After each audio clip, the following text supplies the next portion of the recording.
আমাদের দেশে মানুষ মারা গেলে হু হু করে কাঁদা শুরু করে দেয়, আরব দেশে কাঁদে না। তারা কেরাতের সম্মেলন করে, কেউ মারা গেলে 3 দিন পরে কেরাত সম্মেলন করে।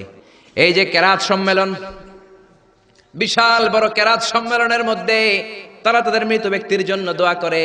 কিন্তু আমরা তো এমনটা করি না। আমাদের চিল্লা চিল্লি আছে না নাই? আমারে লইয়া গেল রে, সাইরা গেল রে, মহিলারা কাঁদে বেশি, ঠিক কি না? একেবারে চুল টানাটানি মাটিতে গড়াগড়ি খায়, আছে না নাই? আপনি কান্না করলে মাইয়েতের উপর আযাব হবে, জোরে কোন ঠিক কি না?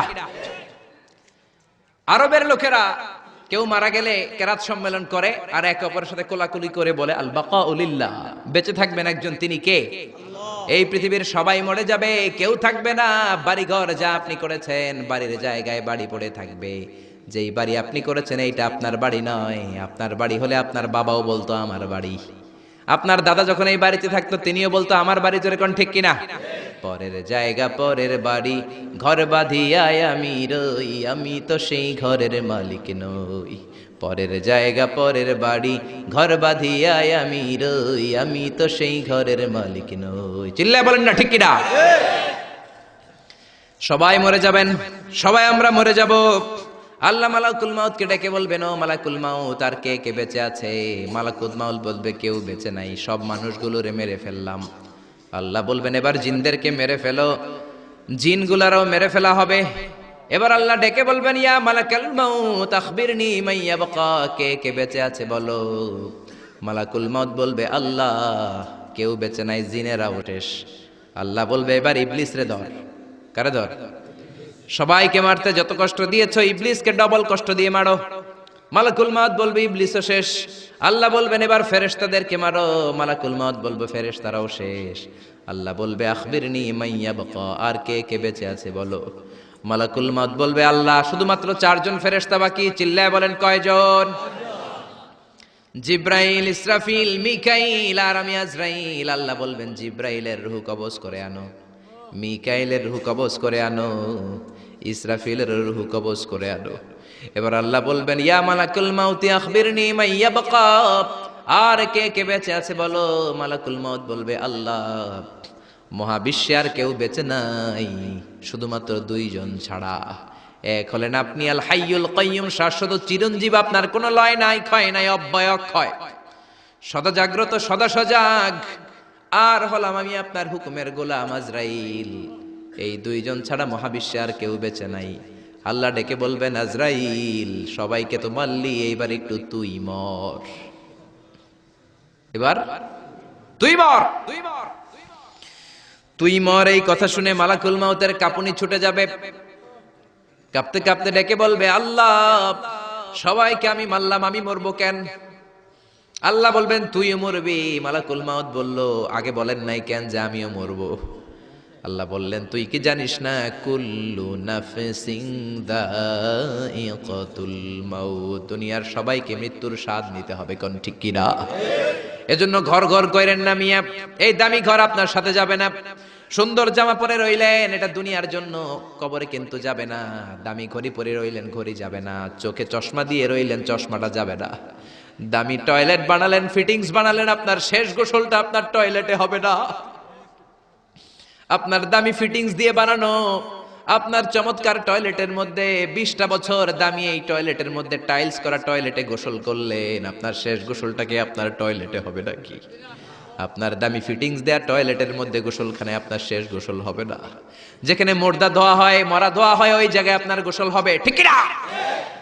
আল্লাহ ডেকে বলবেন, মালাকুল মাউত আখবিরনি মান ইয়াবকা, কে কে বেঁচে আছে বল। আল্লাহ আমি ছাড়া আর কেউ নাই। আল্লাহ বলবে, তুই মর, তুই মর। শুনে কাঁপতে কাঁপতে ডেকে বলবে, আল্লাহ সৃষ্টির শুরুতে যদি আমি জানতাম আমাকেও একদিন মরতে হবে, তাহলে এই মৃত্যু ফেরেশতার দায়িত্ব নিতে আমি ক্ষমা চাইতাম। আমি বলতাম, আমার ভাই জিব্রাইল রে আপনি মালাকুল মাউত বানিয়ে দেন, আমাকে আপনি জিব্রাইলের ওহী বন্টনের দায়িত্ব দেন, কিংবা ইসরাফিলের দায়িত্ব, সিংহায় ফুৎকার দায়িত্বটা আপনি আমারে দেন।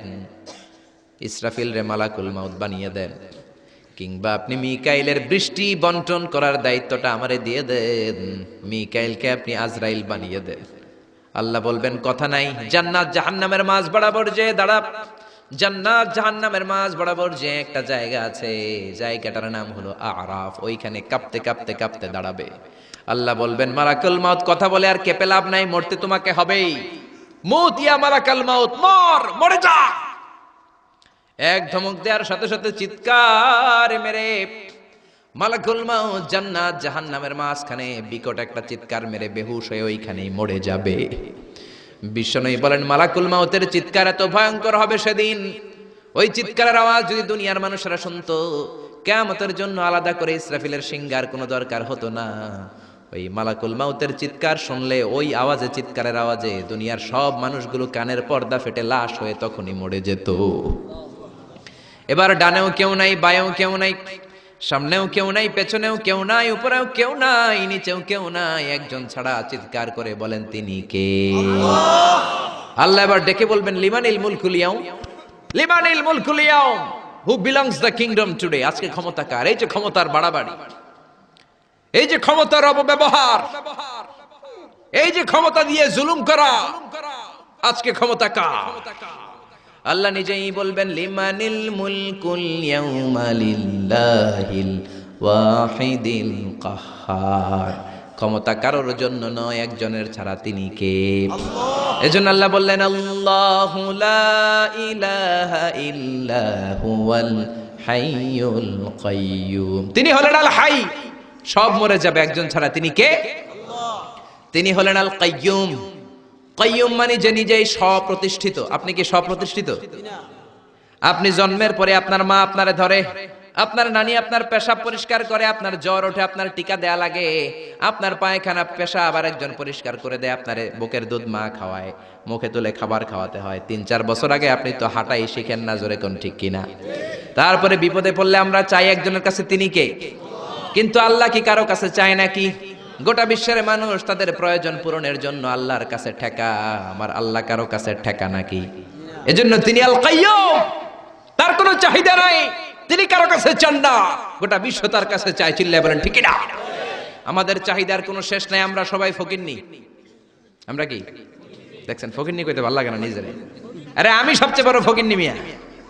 আমি ফকিন্নি, আমার বাপ ফকিন্নি, আমার দাদা ফকিন্নি, আমার মা ফকিন্নি, আমার 14 গোষ্ঠী ফকিন্নি। আল্লাহ বললেন, ইয়া আইয়ুহান নাসু আনতুমুল ফুকারাউ ইলাল্লাহ। ও দুনিয়ার মানুষ, তোরা সব ফকিন্নি। আনতুমুল ফুকারা ইলাল্লাহ, তোরা ফকির মিসকিন। ওয়াল্লাহু হুয়াল গনিয়ুল হামিদ, ধনী হলো একজন, তিনি হলেন আমার আল্লাহ। জোরে কোন ঠিক কিনা? এই দুনিয়ার মানুষের যত বেশি তার চাহিদাও তত বেশি। দেখবেন যার পা নাই, এর কি কোন ল্যাংড়া, খুঁড়িয়ে খুঁড়িয়ে হাঁটে, তার চাহিদা আল্লাহ, আমার যদি 2টা পা থাকতো আমি ওই মানুষগুলোর মতো হেঁটে হেঁটে যেতে পারতাম। যেই লোকটা সুন্দরভাবে হেঁটে হেঁটে যেতে পারে সে বলে, আল্লাহ আমার যদি ওই লোকের মতো সাইকেল থাকতো, আমার হাঁটা লাগতো না, আমি সাইকেল চড়ে যেতাম। যার সাইকেল আছে তারও চাহিদা, সে বলে, আল্লাহ ওই যে সুন্দর হুন্ডা চালিয়ে যায়, সাইকেল দিয়ে যেতে আমার অফিসে 2 ঘন্টা লাগে, হুন্ডা হইলে 20 মিনিটে যেতাম। হুন্ডাওয়ালা বলে, আল্লাহ আমার একটা যদি প্রাইভেট কার থাকতো। এজন্য মানুষের চাহিদার শেষ নাই। চাই তো সে যে ফকির, আমরা সবাই ফকির, জোরে বলেন ঠিক কিনা? ধনী একজন, তিনি কে? এজন্য চাইতে হবে কার কাছে? জিকির করতে হবে কার? বিপদে আপদে সকালে বিকালে একজনই আমাদের সহায়, তিনি কে? আরো আসতে বলেন, তিনি কে? আল্লাহ আমাদের সবাইকে কথাগুলো বুঝে আর আমল করার তৌফিক দান করুক। আমরা পড়ি আমিন। আল্লাহ আমাদের সবাইকে মাহফিলটাকে কিয়ামতের দিন নাজাতের ওসিলা হিসেবে কবুল করুক। আমরা পড়ি আমিন। সবাই ভালো থাকবেন, সুস্থ থাকবেন, কোরআনের সাথে থাকবেন।